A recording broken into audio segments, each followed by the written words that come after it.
अस्सलाम वालेकुम। मैं अनीस अपने YouTube channel Anees astro world पर आपको खुश आमदीद कहता हूँ। मंथली प्रेडिक्शंस बुर्ज अकरब का जायचा, स्कॉर्पियो असेंडेंट, वृश्चिक राशि की कुंडली। आज मैं आपको 15 नवंबर 2023 से 16 दिसंबर 2023 के दरमियान ये जो 30 दिन हैं या एक महीना है, ये आपके लिए कैसा रहेगा, इसके बारे में मैं ये चार्ट की मदद से आपको पूरा बताने की कोशिश करूँगा। टाइम को फोकस करने की कोशिश करूँगा, या आप इसे प्रेडिक्शन कह लें कि प्रेडिक्शन में चला करूँ। और आज प्रेडिक्शन करने से पहले मैं आपको वैदिक एस्ट्रोलॉजी का एक बहुत बड़ा पॉइंट आपके सामने रखूँगा, जो आपके लिए एक नई चीज़ होगी। वैदिक एस्ट्रोलॉजी में जब भी कुंडली बनाई जाती है, जायचा बनाया जाता है या चार्ट बनाया जाता है, तो उसमें आपकी date of birth, time of birth और प्लेस ऑफ बर्थ, ये तीन चीज़ों की मदद से ये चार्ट बनता है। और जो इसमें ये स्टार पोजीशन है, ये उस वक्त के मुताबिक जो आसमानी कौंसल पर मौजूद होते हैं और किस बुर्ज में किस डिग्री पर कौन कौन सा स्टार मौजूद है, वो उसी तरीके से उस कुंडली में, उस जायचे में, उस चार्ट में लिख दिए जाते हैं। तो जब भी वैदिक एस्ट्रोलॉजी के मुताबिक, अकॉर्डिंग टू दी वैदिक एस्ट्रोलॉजी, या आप ये कह लें कि अकॉर्डिंग टू दी वैदिक एस्ट्रोलॉजी थ्योरी, जब भी चार्ट बनाया जाता है, कुंडली बनाई जाती है या जायचा बनाया जाता है, तो सबसे पहले ये देखा जाता है कि ये पर्सनैलिटी जिसका भी ये जायचा है, वो 24 घंटों, जो 24 घंटे या जिसे एक दिन कहते हैं, उसमें वो दिनमान या रात्रिमान। दिनमान का मतलब है कि सूरज निकलने से लेकर सूरज गुरूब होने के दौरान जो भी पैदा हुए वो दिनमान कहलाते हैं, या उनको दिन में पैदा होने वाले कहा जाता है।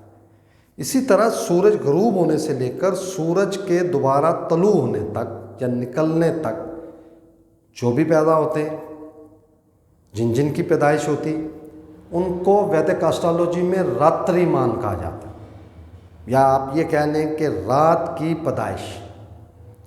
ये दो चीज़ें एकदम से कुंडली को, चार्ट को, जायचे को दो हिस्सों में तकसीम कर देती है, और टाइम फोकस या प्रेडिक्शन करने में 50% आसानी पैदा हो जाती है। और यकसर दोनों, एक ही कुंडली, एक ही जायचा, एक ही चार्ट, दो नताइज का हामिल हो जाता है ईजीली, या आसानी से इससे कहा जाए। तो आज मैं अपने इस टॉपिक में थोड़ा सा उस हवाले से भी प्रेडिक्ट करूँगा, प्रेडिक्शन करूँगा मैं इंशाअल्लाह। तो शुरू करते हैं। बुर्ज अकरब का जायचा, स्कॉर्पियो असेंडेंट चार्ट या वृश्चिक लगन की कुंडली। आज 15 नवंबर 2023 से 16 दिसंबर 2023 के दरमियान ये जो 30 दिन एक महीना है, आपके लिए कैसा रहेगा। जिन जिन का भी, या जो भी लोग इस जायचे से, इस कुंडली से, इस बुर्ज से मंसूब हैं, उनके लिए ये टाइम कैसा रहेगा। बुर्ज अकरब, स्कॉर्पियो असेंडेंट या वृश्चिक लगन की कुंडली का लॉर्ड मार्स होता है, जिसे मरीख कहते हैं या मंगल कहते हैं। तो इस टाइम में 15 नवंबर 2023 से 16 दिसंबर 2023 के दरमियान इनका लॉर्ड इनके 12वें घर में मौजूद है और अस्त है। अस्त का मतलब है गुरूब है या कम्बस्ट। तो इस पोजीशन में जब लॉर्ड ही अस्त हो या वो नाकस घरों में बैठा हो, तो उसके लिए, उस पर्सनालिटी के लिए ये टाइम टफ गिना जाता है, मुश्किल गिना जाता है। लेकिन ये सिचुएशन आपके लिए 17 नवंबर 2023 को यकसर चेंज हो जाएगी और आपका लॉर्ड 17 तारीख को आपकी पर्सनैलिटी पर मौजूद होगा। और ये निशानदेही है कि 17 नवंबर 2023 से लेकर 16 दिसंबर 2023 तक आपका लॉर्ड आपकी पर्सनैलिटी में मौजूद है तो वो अस्त गुरु हालत में ही होगा, लेकिन आपका लॉर्ड है, आपकी कुंडली का मालिक है। यकीनन इसका पॉजिटिव इम्पैक्ट आप पर पड़ेगा, इसके रिजल्ट अच्छे होंगे, स्लो हो कम हो, लेकिन ये अच्छाई की निशानी है, अच्छाई की तरफ जा रही है। इसी तरह 17 तारीख ही को सूरज जो कि नीच अवस्था या इसको कह लें कि आप फ़कीर हालत में या कमज़ोर हालत में, कमज़ोर तो नहीं होता लेकिन इसको फ़कीर माना गया है, यानी कि इसके रिज़ल्ट जो हैं इस स्टार के इस कुंडली में जो रिज़ल्ट होंगे वो नाकस तस्वर किए जाएंगे। जो ही 17 तारीख होगी और सूरज जो कि इस कुंडली में आपके प्रोफेशन का मालिक, आपके कारोबार, आपकी जॉब, जो भी आपका प्रोफेशन है उससे रिलेटेड है और वो आपकी पर्सनैलिटी में आया है, तो ये वैदिक अकॉर्डिंग टू दी वैदिक एस्ट्रोलॉजी ये राजयोग की पोजीशन पे आ गया। और राजयोग का मतलब होता है रिचेस्ट एंड फेमस, लेकिन ये टाइम कम है, 1 महीने का टाइम है, ये इतनी बुलंदी पर तो नहीं लेके जाएगा, लेकिन ये निशानदेही है, ये इम्कान है, ये कह लें कि ये इशारा कर रहा है कि ये टाइम आपका 17 नवंबर 2023 से 16 दिसंबर 2023 आउट क्लास होने वाला। मैं आउट क्लास का लफ्ज़ कह रहा हूँ, इतना इसके अच्छे रिज़ल्ट इंशाल्लाह आपको नज़र आएंगे।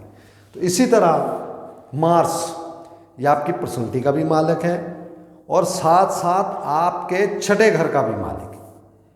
छठा घर कर्जे का, लिटिगेशन का, कानूनी अदालतें, कोर्ट कचहरी, इस तरह के मामलात, लंबी बीमारी, इस तरह के मामलात। तो ये यहाँ पे ये भी निशानी दे रहा है कि इस घर के मंसूबात को भी वो ताकत देगा और जहाँ जहाँ जो लोग खुदा न खास्ता को लिटिगेशन में या कानूनी मामलात में उलझे हुए हैं उनको उस मामलात से निकलने के रास्ते नज़र आएंगे या उनकी मदद होती हुई नज़र आ रही। इसी तरह खुदा न खास्ता अगर कोई बीमार हैं और काफ़ी अरसे से इस बीमारी में मुब्तला हैं और ख़ास तौर पर 15 अक्टूबर से लेके 15 नवंबर के दरमियान जो टाइम, एक नाकस टाइम इनका ये गुज़रा है अखराजात का, बीमारी का, हॉस्पिटल का, ये उसमें इनको आसानी होती हुई नज़र आ रही और इनकी मुकाबला करने की सलाहियत, कंपटीशन की सलाहियत, उसमें कंपटीशन में इनको कामयाबी नज़र आती हुई नज़र आ रही और इंशाल्लाह ऐसा ही हो, इंशाल्लाह। इसी तरह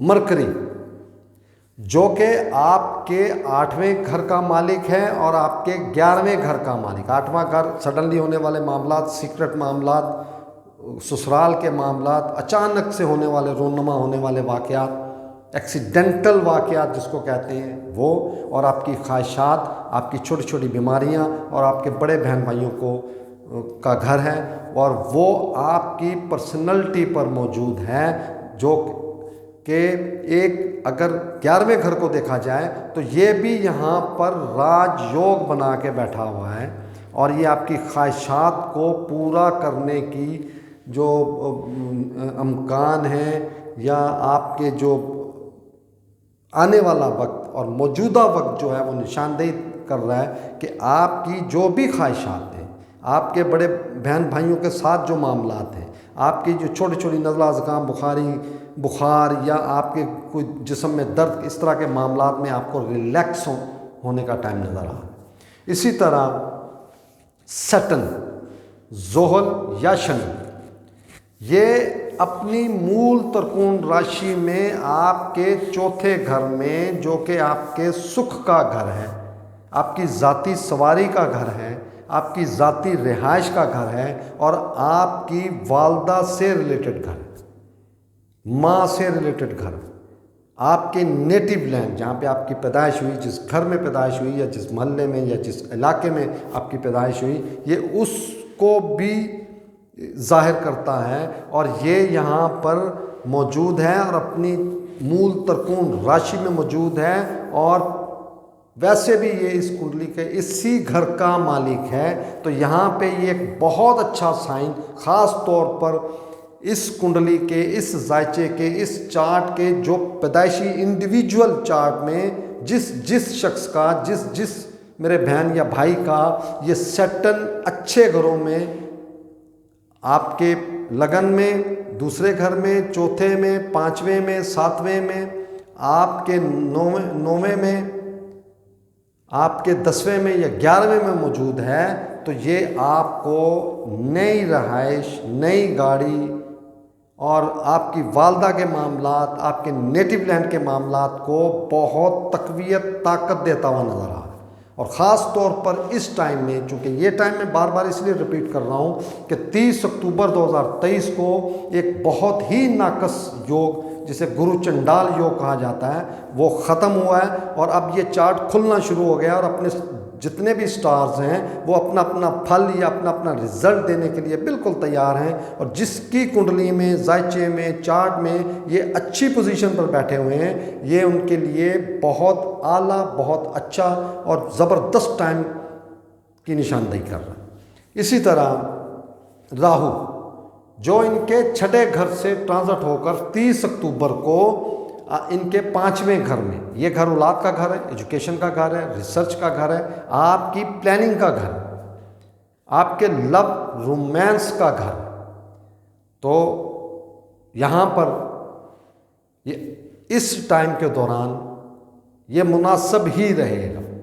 ये नेगेटिव रिजल्ट देने वाला स्टार है और ये मुश्तरी के घर में मौजूद है, जो कि नाकस तस्वर किया। इस पे मैंने एक अलहदा वीडियो भी बनाई हुई है राहु केतु के बारे में। तो ये एक नाकस, क्योंकि 12वें घर, मुश्तरी के घर में इसको नाकस जाना गया। तो ये यहाँ पे अगले, ये तकरीबन 1.5 साल एक घर में रहता है, आपके इस घर में ये तकरीबन 1.5 साल रहेगा। और ख़ास तौर पे जो लव और रोमांस से रिलेटेड लोग हैं उनके लिए ये ज़रा बहुत केयरफुल टाइम है, इसमें बहुत केयरफुल कीजिएगा। एजुकेशन के मामले में अपनी बहुत सोच समझ से जिस भी फील्ड में आप जाना चाहते हैं, जिस भी सब्जेक्ट में आप जाना चाहते हैं, बहुत सोच समझ के फैसला कीजिएगा। जल्दबाजी या आप अपनी उस रेंज से बाहर सोचना या ख्वाहिशात का करना या ख्वाब देखना, खुदा न खास्ता, ये सख्त अल्फाज यूज़ कर रहा हूँ मैं, इसमें ज़रा अवॉइड कीजिएगा और जो हकीकत है उसको सामने रख के फैसला कीजिएगा। इसी तरह मुश्तरी, जो आपके छठे घर में मौजूद है, अब बुर्ज हम्मल में मौजूद है, जो कि बहुत ही ज़बरदस्त घर है इसके लिए, इसके दोस्त का घर है और इसका लॉर्ड 17 तारीख को पर्सनैलिटी पर मौजूद होगा और ये यहाँ से 8वीं नज़र से उसको देखेगा। कंपटीशन, मुकाबला, आपकी जॉब, आपके कर्जा के मामलात, आपके बीमारी के मामलात, ये यहाँ पे फिर एक मर्तबा निशानदेही है कि इस मंसूबात में, इस घर में मुश्तरी के बैठने से, गुरु के बैठने से या जुपिटर के बैठने से ये अच्छाई की निशानियाँ, अमकानात दिखाई दे रहा है। ये चूँकि बहुत सुस्त रफ्तार से चलता है और ये तकरीबन 12 से 13 महीने एक बुर्ज में ये रहता है। इसकी स्पीड का खुद आप अंदाज़ा लगा लें। इसने 30 डिग्रियाँ तकरीबन 12 से 13 महीनों में क्लियर करनी होती।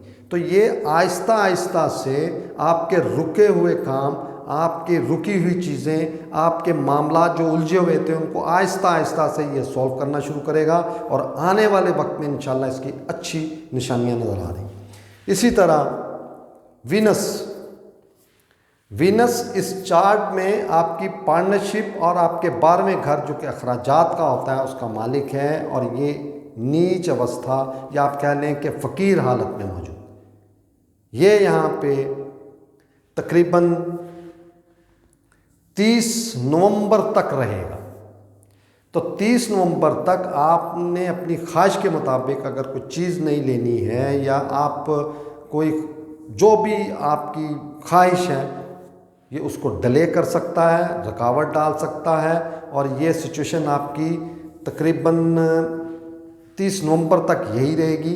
और आने वाले वक्त में इंशाल्लाह ये आपके बहुत ज़्यादा 30 नवंबर के बाद आपके अखराजात को बेकाबू करने की निशानदेही कर रहा है कि जो ही इसकी 30 नवंबर को इसकी प्लेसमेंट होकर ये 12वें घर में जाएगा तो इस घर में ये बादशाह बनता है और ये इसका अपना घर है। ये निशानदेही है कि 30 नवंबर के बाद आपके अखराजात में बेपनाह इजाफा होने का इम्कान है, इसमें भी आप केयरफुल रहिएगा।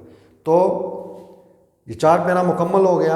मैं जो भी प्रेडिक्शन करता हूँ चार्ट बना के स्टार पोजीशन को सामने रख के मैं करता हूँ, और जितना मेरे पास 12, 13, 14 मिनट का टाइम होता है जो मेन चीज़ें होती हैं मैं आपको बता देता हूँ। इसके अलावा मैं उस शार्ट्स में इसकी जो गुड डेट्स हैं उसके बारे में बताता हूँ, जिन डेटों में आपने केयरफुल रहना है या एहतियात करनी है उसके बारे में बताता हूँ। अब मैं आपको दिन मान और रात्रि मान के बारे में इस जायचे को, इस कुंडली को, जो कि इंडिविजुअली होगा, उसकी मैं थोड़ी सी आपको बताता हूँ। जो लोग दिन मान यानी कि सूरज निकलने से लेकर सूरज गरूब होने के दरमियान पैदा हुए और उनका मार्स अच्छी घरों में है, अच्छी घरों का मतलब है कि लगन में हो, दूसरे में हो, चौथे में हो, 5वें में हो, 7वें में हो, 9वां, 10वां और 11वां इन घरों में मौजूद है तो ये आउट क्लास पर्सनालिटी की निशानी है।